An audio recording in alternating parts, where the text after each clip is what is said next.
Well, we've been building up to it for a while. The formal declaration of the Rebel Alliance. Actually, we're not there yet. But Mon Mothma has resigned from the Senate, is officially a traitor. She's done all she can from the inside. Now she's on the outside, and now she's trying to unify. The thing I've been talking about for some time now. I also like how they mentioned the Gorman massacre in this. Just a little tidbit. I love little continuity tidbits like that. So, I have a note here that says that Ezra spent too much time at Stormtrooper Academy. That's why he fails to hit the probe as it's leaving. Come on, you have the Force, kid. I do like the Rebels' comment. You're making things harder for all of us. It's an interesting comment because it's extremely short-sighted.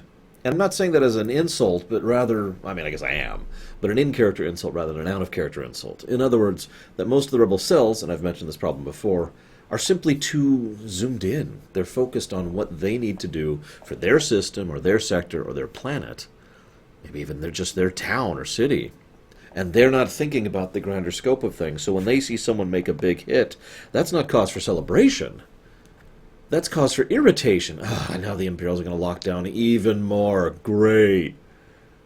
You can kind of see the mentality, but at the same time, at one point or another, you need to hit critical mass. You need to get the snowball going.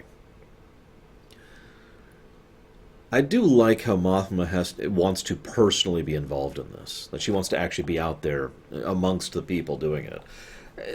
Some people will respond better to a personal presence than elsewise.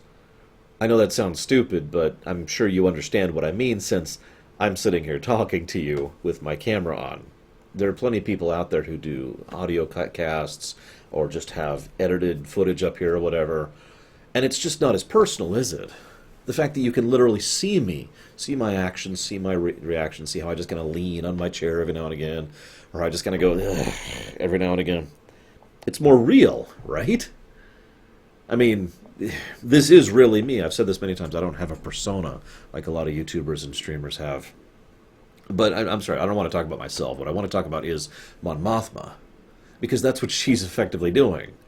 She's actually going out and being like, look, this is what we have to do, and trying to add that personal connection to try and help reach out to people just a little bit more so they're more inclined to unite into this alliance that she's trying to build. Also, of course, they're heading to Dantooine. I mean, why wouldn't you, right? And this is also the first time we see the TIE Defender in action, and oh, it's a beauty. That is a beautiful ship. They barely managed to take that thing out, and even then only temporarily. And it obliterates the Y-Wings. Lovely ship. It's a shame it's on the wrong side, but, you know, little things. It is a very pretty ship, and it's nice to see it in action. What's funny is its advantages are basically that it's just a really good X-Wing. No, seriously. It's got blasters. It's got a ton of firepower thanks to its setup. So it's got rotating shots, laser cannons. It's got shield, it's got a hyperdrive, and it can carry missiles, although only a few. It's basically an all-arounder, and it's also extremely fast, mostly because of the power output, but that's neither here nor there. Anyways, awesome ship, great to see it. Hope we see more of it in the future. I'll see you guys next time.